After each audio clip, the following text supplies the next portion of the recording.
The Deku vs Asta death battle was just released, and let me tell you all, you've been tricked! But not by death battle. By me!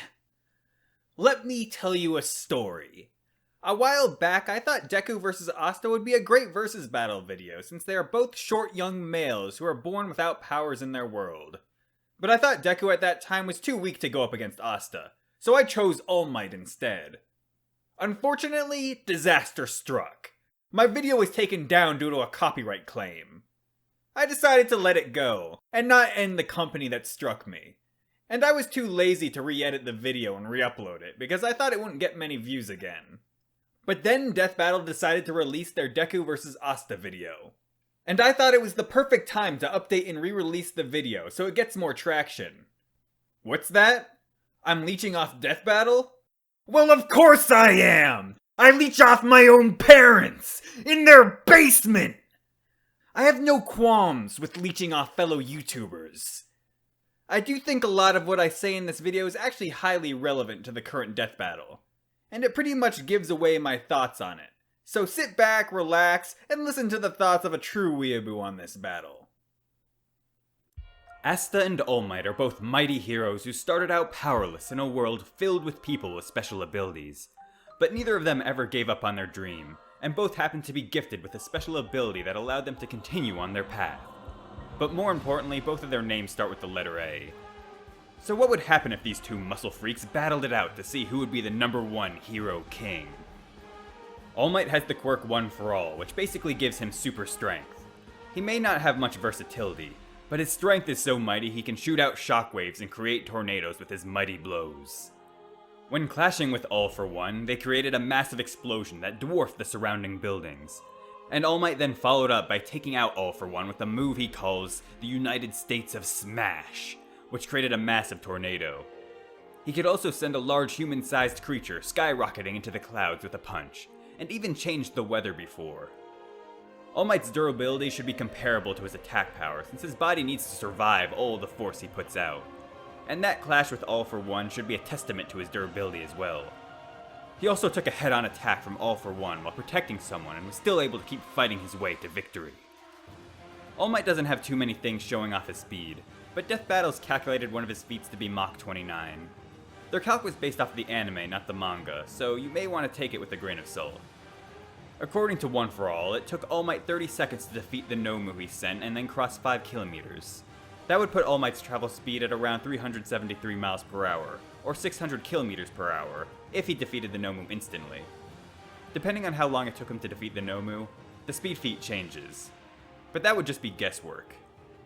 However, that's his travel speed, not his combat speed, and he would probably have to be careful not to destroy things on his way there, so that shouldn't be his speed limit. Keep in mind, all of these feats were performed post All Might's prime.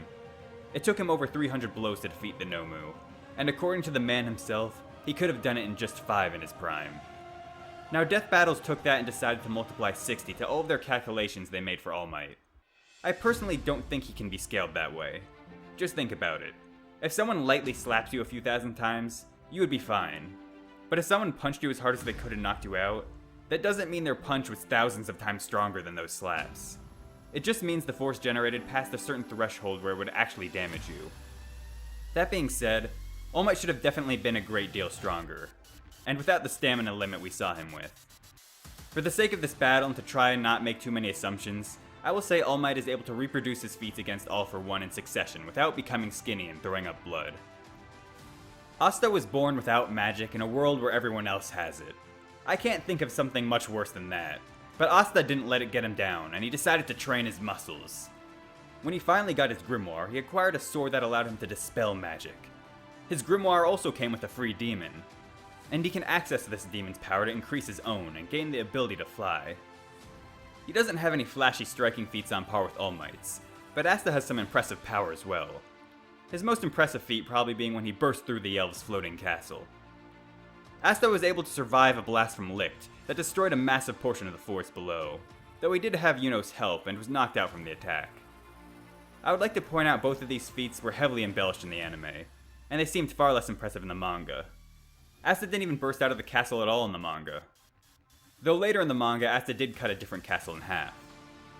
Asta's speed is where he really shines. Asta was able to react to a light magic attack that was earlier stated to be light speed when reflected back by Gauche's mirror magic. Even if it was Gauche's magic that caused it to be light speed, Asta has reacted to mirror magic as well. The only way Asta wouldn't have light speed reactions is if a combination of the light ray and Gauche's reflection magic was needed, but that seems unlikely.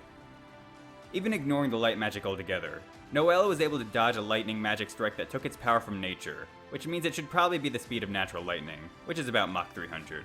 And Asta's faster than her. Asta also has the ability to read his opponent's ki, which allows him to predict their movements. When it comes down to it, this is going to be a battle of speed versus strength. All Might has significantly better strength showings, but if Asta's speed is really relative to that of light, he's astronomically faster. The speed of light is 874,030 times faster than sound, and even if you take Death Battle's calc and multiply it by 60, All Might would only be Mach 1740. The only way their speeds would be comparable is if you highball All Might as much as possible, and try to argue Asta only reacted to the light ray due to the fact he recognized the magic before it was fired. And even then, we can see that he was still in the midst of pulling out his sword as the beam was heading towards him, which means he should at least be somewhat comparable. Even if he was a few dozen times slower than light, he should still be faster than All Might by a good deal. And even if they were somehow close in speed, Asta's ki sensing and flight would still give him the edge. But just because Asta can hit All Might doesn't automatically give him the win. He has to be strong enough to put him down to seal the deal. Now if we go off the anime visuals, then yes, I think Asta definitely has the striking power needed to eventually put All Might down. But if we just rely on his showings in the manga, it's harder to say. But I think his castle slicing feat should be enough to say he could damage All Might. And if he can damage him, he should eventually be able to put him down.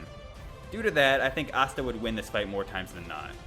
The speed gap is just way too large, and All Might doesn't have the cutting durability showings to say he can survive being sliced by a sword that can cut through castles repeatedly.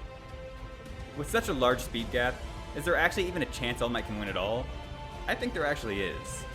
As long as All Might can withstand a good amount of blows before going down, he could use the United States of Smash to create a massive whirlwind which could suck Asta up into it. While Asta's disoriented, he could come in and blindside him with a powerful blow. Going off the anime, Asta's durability might be just good enough to survive, but I think he would at least be knocked out, similar to how he was against Lick's attack. If he miraculously managed to stay conscious, he should be injured enough to where All Might would be able to follow up with another attack, and by that point Asta would be finished. So in my opinion, this fight would end up being Asta blitzing All Might over and over again until either All Might goes down, or All Might adapts and counters. Due to All Might's lack of durability feats against powerful cutting attacks, and to how he has never fought anyone close to Asta's speed before, I believe Asta will end up being the winner of this brawl. Hey, it's me again from the present. As you can see, I said Asta beats All Might, so of course I think he beats Deku as well.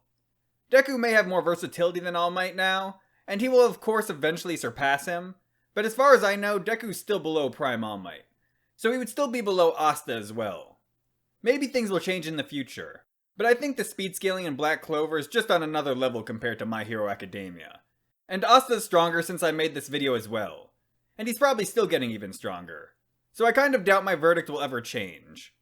Only the future can tell, and I hope you'll be watching my videos in the future. So hit the subscribe button and go watch my other versus battle videos.